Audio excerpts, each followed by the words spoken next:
In today's video, we're back with some more updated NHL trade rumors. Today, we're talking about the teams like the Toronto Maple Leafs, who are still doing a lot of scouting and looking like they might still be wanting to add. We're going to have some updates here on players like Ilya, Kovalchuk, Cam Talbot, and some big news on Artemi Panarin. We'll get into all the latest coming up next.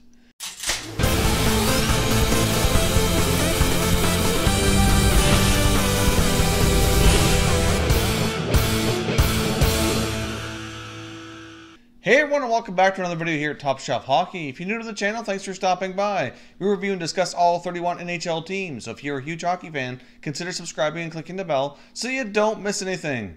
So as I mentioned off the top, trade season here is really heating up. We've had a lot of activity here over the past couple of weeks, and we're only going to see more and more of that activity as we get closer to the NHL trade deadline coming up here February the 25th. Now, for starters today, I want to jump in and talk about the LA Kings and Ilya Kovalchuk. There have been some reports indicating that even though he has a full no-move clause, that he likely would be willing to waive for the right situation. Now, of course, that's going to be difficult to do, and the LA Kings would more than likely have to retain some salary to make that happen. Of course, he signed a 3-year contract this past offseason with a cap hit of $6.25 million per year. Right now, he's got 10 goals in the season, and like many of the LA Kings are kind of having a down season. He's on pace to score probably 18 to 20 goals, which is certainly down from what we used to see from Kovalchuk in his first run in the NHL. But, you know, not too surprising. Like I said, he's been out of the NHL a long time.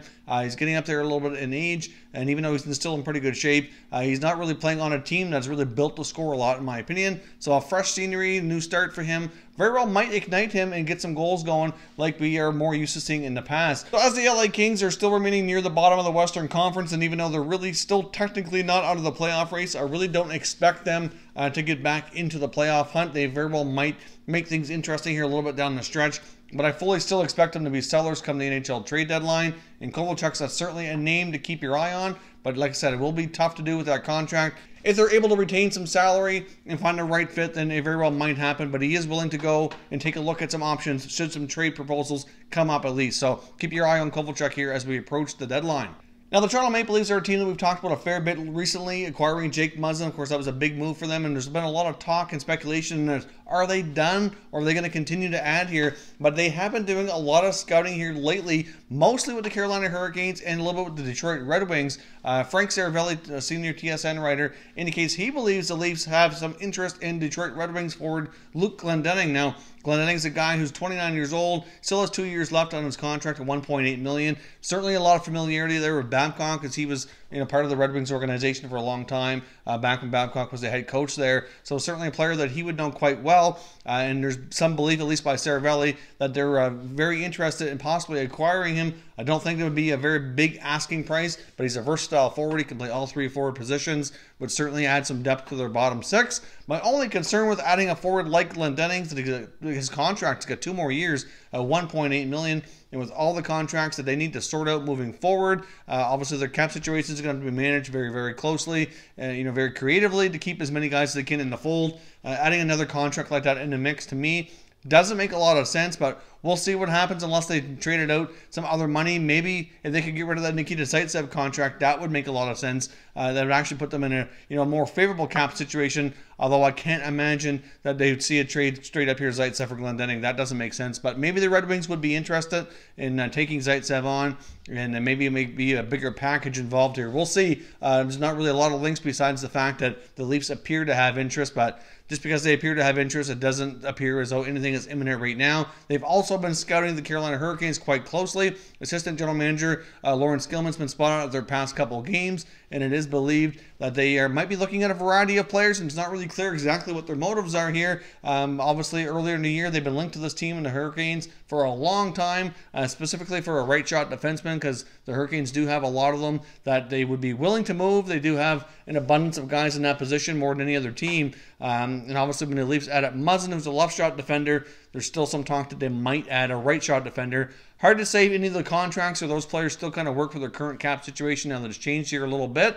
They could also possibly looking at unrestricted free agent forward Michael Furlan, who could be used as a rental situation, would add that kind of power forward and that grit that they're kind of missing in their top 9 forward group. So Hard to say exactly what they're doing, but they're still watching the Canes quite closely. These two teams remain to be linked, and only time will tell here if they do end up hooking up for a trade. So if you're the Maple Leafs and you're looking at the Hurricanes, what do you guys think makes the most sense for them to acquire here between what the Carolina Hurricanes would have to offer? Do you think they're looking at defensemen, or do you think they're more interested here in Michael Furlan?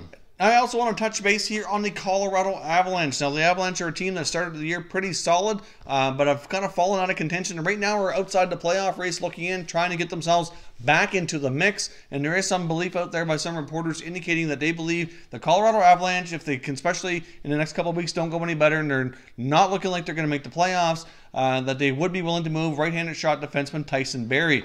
Now, Tyson Barrie is an interesting guy. Obviously, he can produce a fair bit of offense, good on the power play. He's got a pretty reasonable contract. His contract has 1 year remaining at $5.5 million. He's still relatively young at 27 years old, so he certainly wouldn't be a rental player for any teams. Kind of like the Jake Muzzin situation where he's got a reasonable contract with 1 year left on it. For what he provides, it's not too bad. And with the Avalanche having some very promising right-shot defensemen like Cale Makar and Connor Timmins coming up here, hopefully into their lineup next season, that kind of opens the door for them to move out a right-shot defenseman and kind of make some room for them. At the same time, though, they do need to have some experienced defenders back there, and Barry's certainly one of their better defensemen. So not quite completely sold on the fact that they're going to move him, but there are some NHL insiders believe that they're at least considering the idea, and obviously it's going to depend on the asking price. If he does not get moved by the deadline, it's certainly something they could revisit and reconsider here in the offseason. But should the Avalanche remain outside the playoffs looking in here over the next couple of weeks, if they can't get a little bit of a run together, then certainly something for them to consider for sure. Also a very minor trade here as well, mostly involving guys at the AHL level, but I do find that there is some significance and a little bit of importance here to watch. The Arizona Coyotes and the Nashville Predators have hooked up with a trade, with the Coyotes sending 2 players over the Predators in exchange for 1, which is kind of an important thing here because the Coyotes were at the maximum 50 professional contract. You're only allowed to have 50 players under professional contracts at any given time, and obviously teams don't like to be at the max if they can help it, because obviously that doesn't give them very much flexibility. If you're making a trade with the Coyotes before this, you'd have to have equal number of parts going in and out. In this case here, the Coyotes acquired Emil Pettersson from the Nashville Predators in return for Laurent Dauphin and Adam Haluka. So Dauphin and Haluka go over to the Predators. Dauphin's the only one that really has any amount of NHL experience.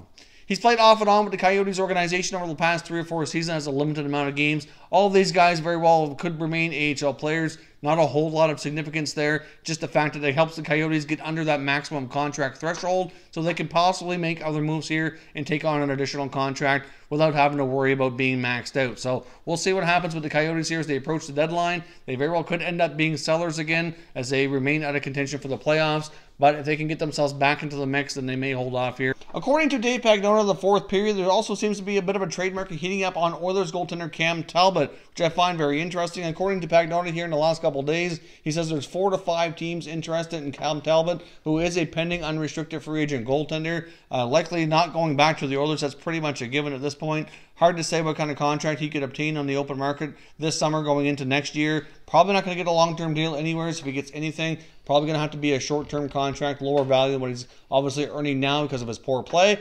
However, Pagnotta feels there is 4 to 5 teams. Some of them he even says are non-playoff teams in the Eastern Conference that have had talks with the Oilers, which to me, if you're a non-playoff team, why would you want to give up assets to a goaltender who's struggling and pending UFA? That doesn't make a lot of sense to me. He did mention as well, though, there are some other playoff teams that are showing interest in Talbot, so we'll see. I mean, he is kind of a player who's on many people's trade bait list before the NHL trade deadline. He has indicated to the Oilers that he's willing to expand his no-move clause to move, but I do think that's going to be a very tough contract. I mean, there's not a ton of teams looking for goaltending help going into the playoffs, and even if they were, they're probably going to look elsewhere. That's not a favorable contract. He's a pending UFA, so I think it's highly unlikely that Talbot gets dealt as much as he'd be open to it, and the Oilers would love to see it happen. But we'll see here if the reports from Dave Pagnotta have any weight to them here over the next couple of weeks.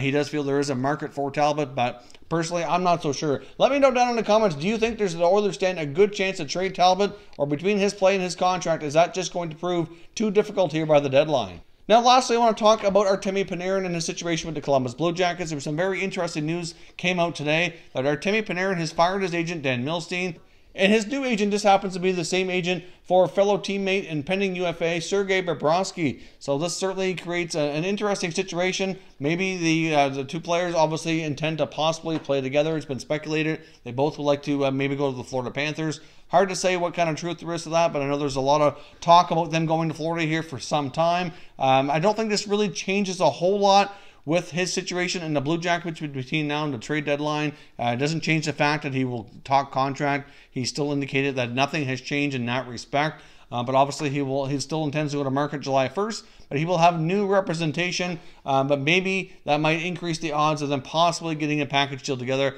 It just seems like really odd timing where we're heading into the home stretch here, the regular season. Panarin's made it known he doesn't want to talk contract, and now he's changed agent. In the past 12 months, we have seen a lot more than usual NHL players changing player agents, which is kind of a new trend we're seeing here. But we'll see what this makes any difference to Panarin and his future plans. But it's some interesting news here I thought I'd pass on in case you weren't aware.